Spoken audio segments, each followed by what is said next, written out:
Hey guys, what is up? It is me, Paige, here once again with another video on Arrow Season 7. This is going to be my review for Episode 8, otherwise entitled Unmasked. And this episode is sort of serving as like the mid-season finale for this season, seeing that next week is the Elseworlds crossover and will really have nothing to do for the most part with this season's story. But of course, if you've not watched the episode, go watch it. Then come back to this video later on because some big stuff happens in this episode. Maybe not necessarily what you might have expected if you're just going in blind, but I think if you were keeping up to date with how the show was, being set out this season, then you sort of knew what was going to happen this season. But there's still spoilers, so go watch it, then come back to this video later on.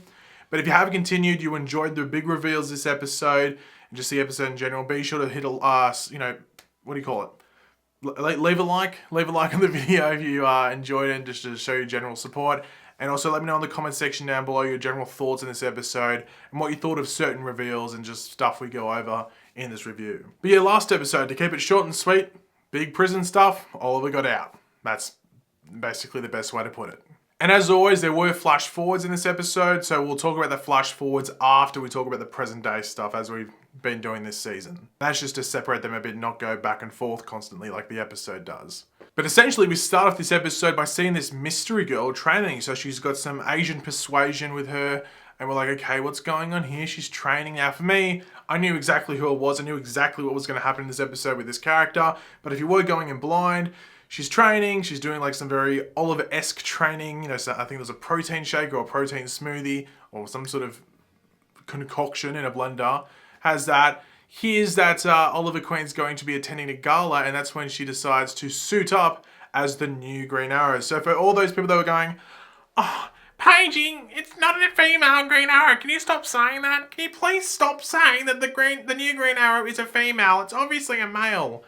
Well, how are you feeling now, mate? I don't know. People, they might even be watching this video. People that are thinking that they're probably either in a hole because they're embarrassed, watching this video triggered. Hello.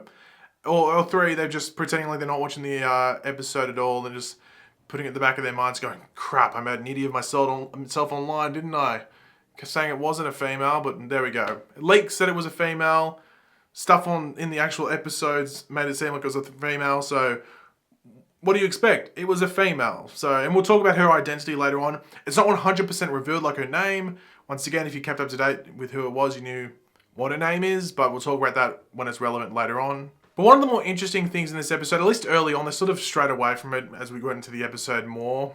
I guess they didn't want to dwell on it, but it was sort of Oliver coming back to terms with public life and just being around other people that weren't either trying to kill him or just being very, being very aggressive to him and just being in a sort of like a hostile environment. So he's back in Star City where he's around his friends and his family and his loved ones.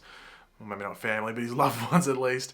So it's just him getting back to that. They sort of strayed off from that fairly quickly, but at least some reference to that or some sign of it was nice to see, because it would have been weird if Oliver just came out and was like, yeah, I'm out, let's celebrate. Because Oliver went through a lot of crap. So he sort of had to have some sort of side effects from that. We might see that later on in the season as well.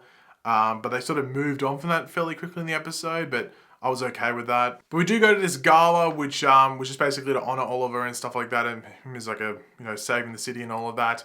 And we do meet Max Fuller, who was from season 1. He was the owner of the Poison nightclub, which was like the rival nightclub to Verdant, which was the club that I guess Thea properly owned back in season 1, 2, and 3. I think 3 was the last season that was relevant. But yeah, he's from season 1, so it's sort of surprising having him back in the story, but he had a decent role in this episode. But supposedly we have the new Green Arrow attacking, so they kill one dude there and another dude had died before as well.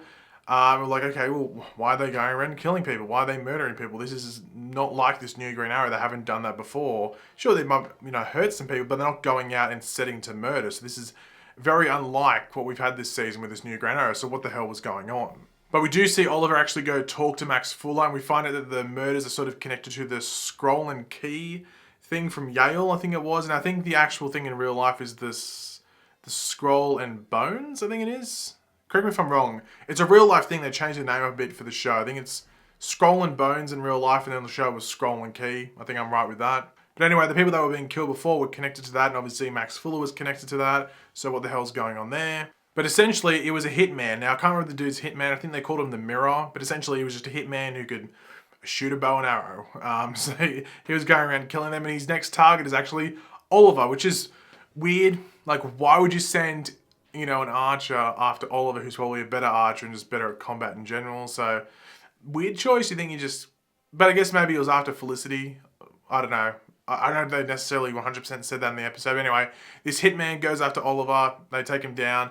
However, Felicity pulls a gun and sort of like puts Oliver off his game. Like, Oliver takes that dude down easily, but Felicity pulls out the gun and ends up shooting him. And essentially, we know that Anatoly gave her that gun, but what Diaz was saying last episode, Diaz is correct in what he is saying. Because, he was saying that like Felicity was going to shoot him and all of that.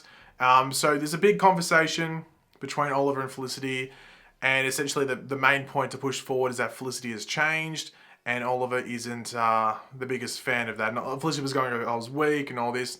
But really what they're doing is really pushing this stuff for the future. Now, a lot of people have been asking, is this future going to happen? Is stuff in the present day going to change? I'm like, well, it can't. It makes no sense it makes no sense for us to see something in the future and then no one from the future being in the present to change that future from happening. It doesn't make sense. The present is going to lead to that future, so everything that happens in that future, we should see at least develop, or at least get hints at it, or like minor or like early points of development into what happens in that future. So we know that Felicity gets into some bad stuff. We should start seeing that. Whether it happens this season is another question. We might have to see it next season, if there is a next season of Arrow. But that future is cemented, so everything we're seeing in this present is going to lead up to that. Nothing should really change to change that future. It would make no sense. But in regards to the side story for this episode, which sort of had to do with that Dante image, we saw that the Dante name is connected to the Longbow Hunters. I think it was Red, Silent, and Bear. So obviously Red for Red Dart, Silent for Silencer, and Bear for Kodiak, because Kodiak Bear. So they'd been funded through Dante, and there's just connections there. There's not a lot of that in this episode. Like, I think that part was actually in the synopsis, and it was in like 3 scenes. So I was not surprised that was even in the synopsis. But I guess they had to keep it Oliver out of the synopsis because it came out before Oliver came out of prison, so they couldn't really spoil that, I guess. But we do actually get to return to the bunker, which is pretty interesting. Now, I did see some people on my Discord sort of confused, like, why it was all burnt or like destroyed and stuff. I was like, well, remember in season 6 when they get in there and they destroy it?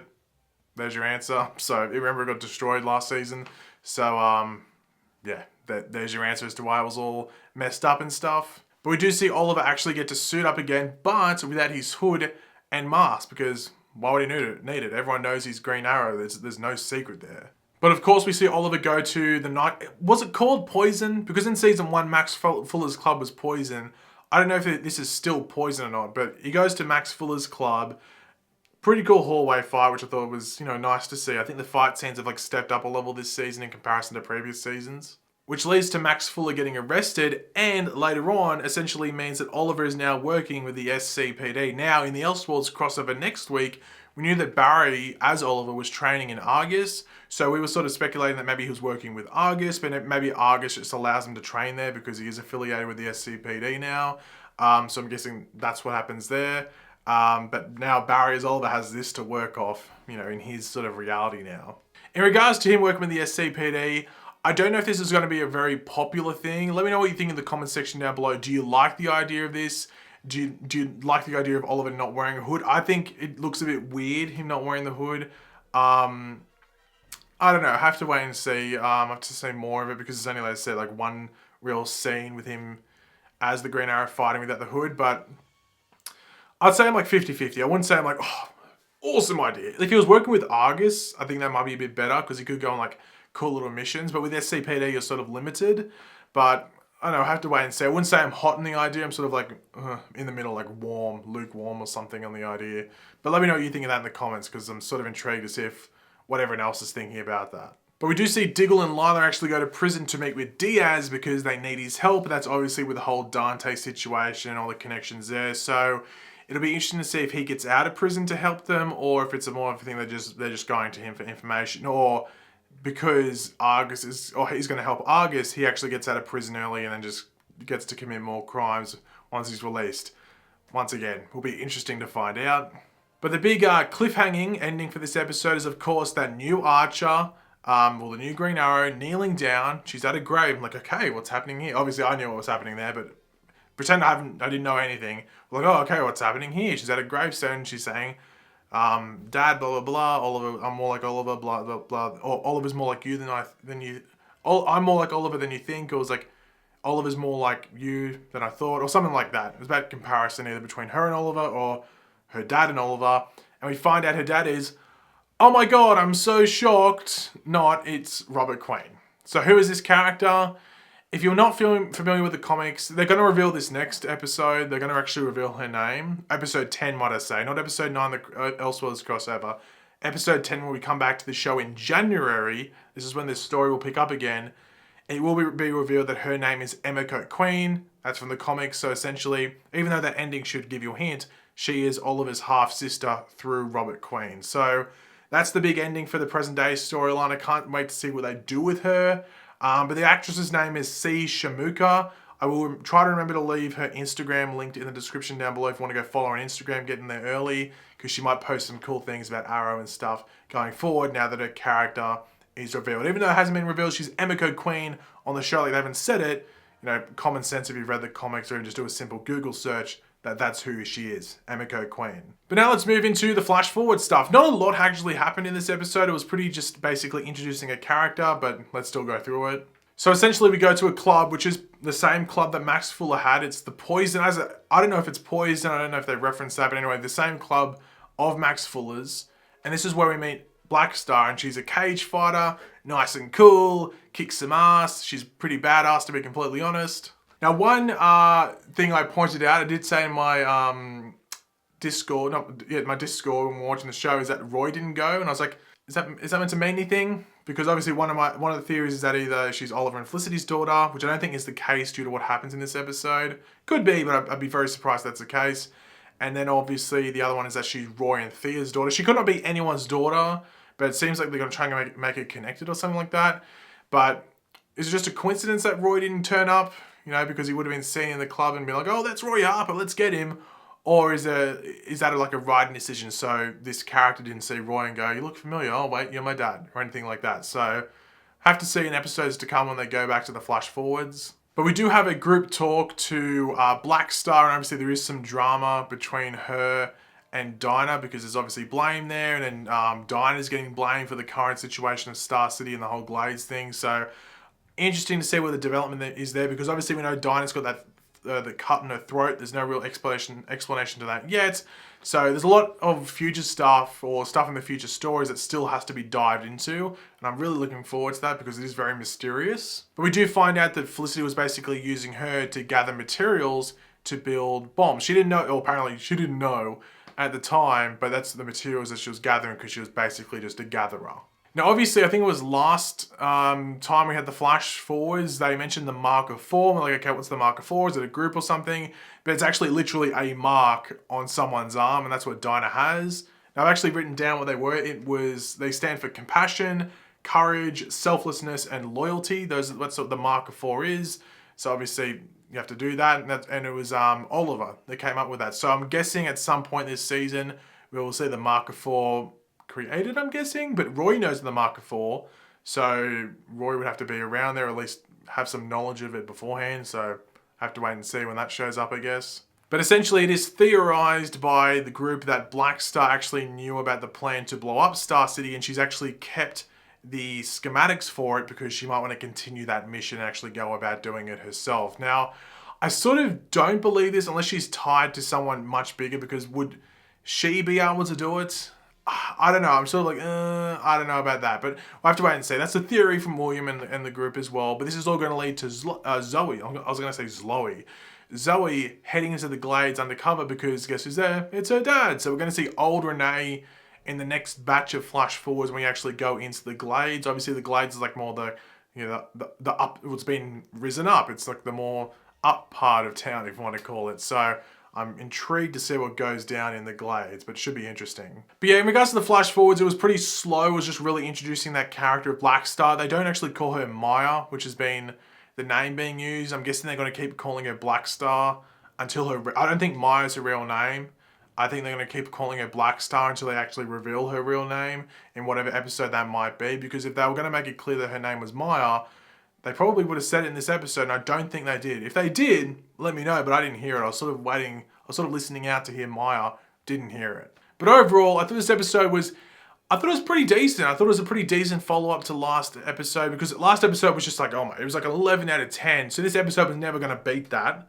But I thought it did a good job in regards to setting up some stuff in the back half, like Oliver working with the SCPD, Emiko Queen coming into it, and even the flash forwards with introducing Black Star and how that moves forward in the back half as well. So I think they did a pretty solid job in regards to that. As I said, it was never going to beat last week, but I think it was still a very strong episode. And I did cover some of the Felicity Oliver stuff, which I was wondering, are they going to skim over that? You know, with Felicity being a bit changed. I wouldn't say it was perfectly done, but it was still half decent in regards to how they handled it, and it'll be interesting to see Felicity's decline into what she becomes in the future and how Oliver handles that, if they do it this season, obviously.